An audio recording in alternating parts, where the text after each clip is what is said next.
இது மகிமை நேரம். ஆண்டவராகிய இயேசு கிறிஸ்து நாமத்தினாலே இந்த 5வது நாளிலும் உங்களை வாழ்த்தி நான் வரவேற்கின்றேன். கடந்த 4 நாட்களிலும் நாம் எப்படி இருக்க வேண்டும் என்கிற தலைப்பினை நாம் தியானித்து வருகிறோம்.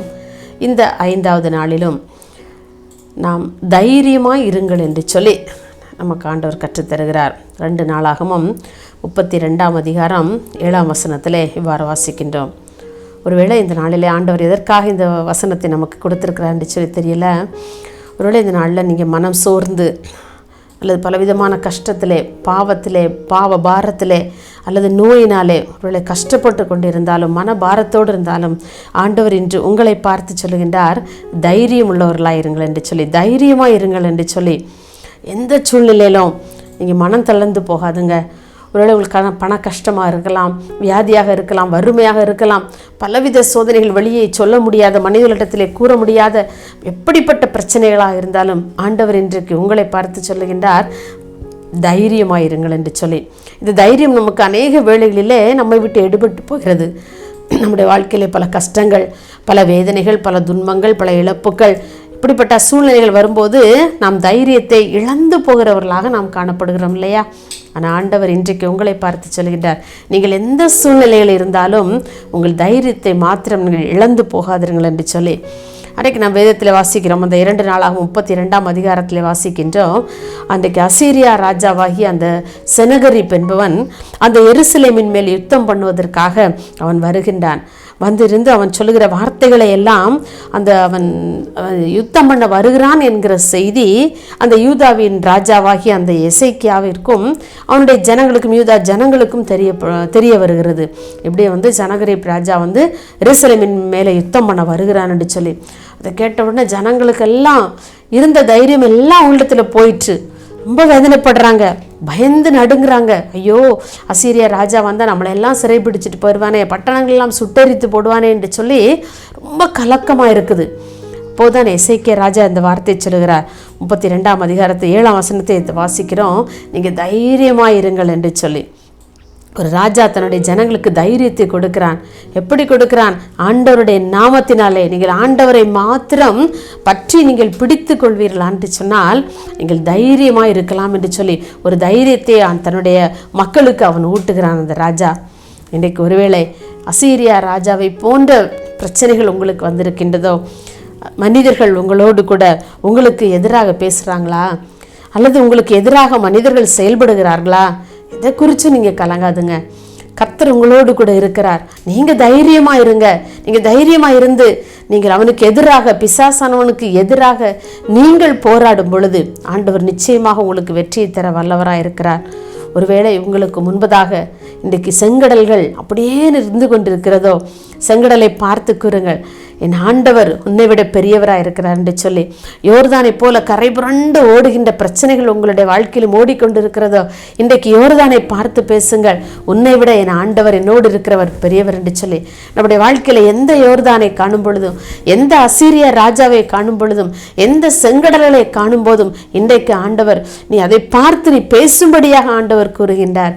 உன்னை விட என்னில் இருக்கிற என் ஆண்டவர் பெரியவர் என்று சொல்லி நாம் அவருக்குள் தைரியமாய் வாழும் பொழுது அது எப்படிப்பட்ட பிரச்சனைகளாக இருந்தாலும் சரி, அது பனி போல நீங்கி போய்விடும்.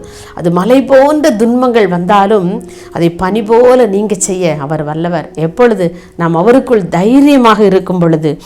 அருமையானவர்களே, இன்றைக்கு ஒரு வேளை ஆண்டவர் ஏன் இந்த வார்த்தையை உங்களுக்காக கூறுகிறார் என்று சொல்லி தெரியாது. உன்னுடைய வாழ்க்கையில் இதை கேட்டுக்கொண்டிருக்க எனக்கு அன்பான சகோதரியே, உன்னுடைய வாழ்க்கையில் இதை போன்ற பிரச்சனைகள், மனிதர்கள் மத்தியிலே அவர்கள் பேசுகிற தூஷணங்களின் மத்தியிலே, அவர்கள் உங்களுக்கு எதிராக செயல்படுகின்ற அந்த காரியங்களின் மத்தியிலே இன்றைக்கு ஒருவேளை நீங்கள் வாழ்ந்து கொண்டிருக்கின்றார்.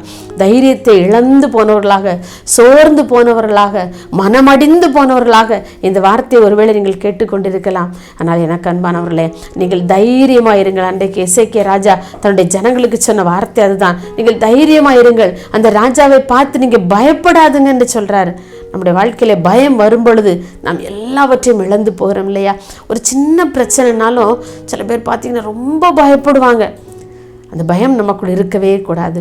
பூரண அன்பு பயத்தை புறம்பே தள்ளும். நாம் பூரணமான ஒரு அன்பு நாம் அவரிடத்தில் வைத்திருப்போம் என்று சொன்னால் நாம் உள்ளத்திலே தைரியத்தை ஆண்டவர் வரவிடுகிறார். நாம் அவருக்குள் தைரியமாக நாம் பிசாசாகி எதிராளியாகிய நம்முடைய பிசாசானவனுக்கு எதிர்த்து நாம் தைரியமாக நாம் போர் புரியும் பொழுது நிச்சயமாகவே நம்முடைய வாழ்க்கை அது ஒரு வெற்றியுள்ள வாழ்க்கையாக மாறும் என்பதிலே சந்தேகமே இல்லை. இன்னும் கூட நம்ம எபேசியர் 6:20 பவுல் ஒரு காரியத்தை கூறுகின்றார். நான் தைரியமாய் என்னுடைய வாயை திறந்து சுவிசேஷம் கூற எனக்காக வேண்டுதல் செய்யுங்கள் என்று சொல்லி பவுல் எபேசு சபையில் உள்ள பரிசுத்தவான்களுக்கு எழுதுகிறார்.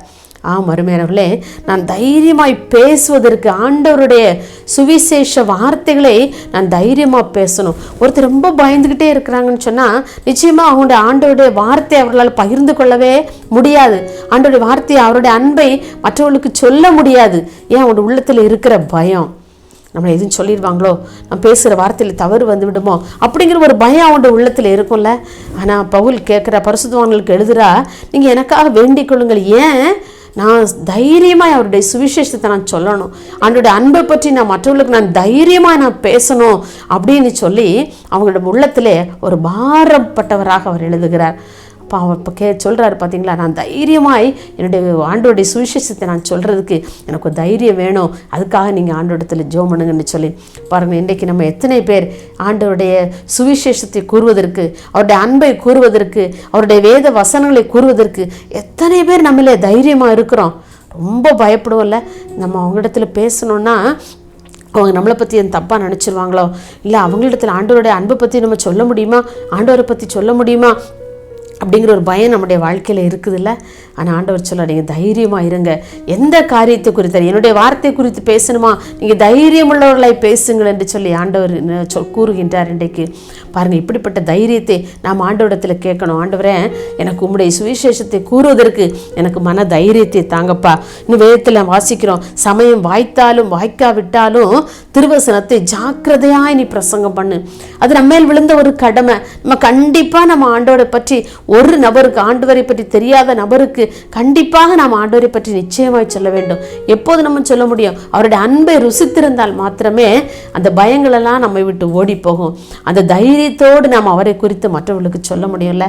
இப்படிப்பட்ட தைரியத்தை நாம் ஆண்டவரிடத்தில் கேட்போம். ஆண்டவரே, எனக்கு தைரியத்தை தாங்கப்பா. என்னுடைய வாழ்க்கையில் வருகிற பிரச்சனைகளை கண்டு, சோர்வுகளை கண்டு, கடன் பாரங்களை கண்டு, பாவ பாரத்தை கண்டு நான் பயந்து அஞ்சி நடுங்கி கொண்டே இருக்கிறேன். மனிதர்களுக்கு ஒரு நாள் நீங்கள் பயப்படாதீங்க, மனிதர்களை கண்டு ஒரு நாளும் நீங்கள் பயப்படாதீங்க, அவர் செய்கிற செயல்களை குறித்து ஒரு நாளும் பயப்படாதீங்க. ஆண்டவருக்குள்ளே தைரியமாய் பிசாசானவனுக்கு எதிர்த்து நாம் நிற்கும் பொழுது நிச்சயமாகவே ஆண்டவர் நம்மை வாழ வைப்பார்.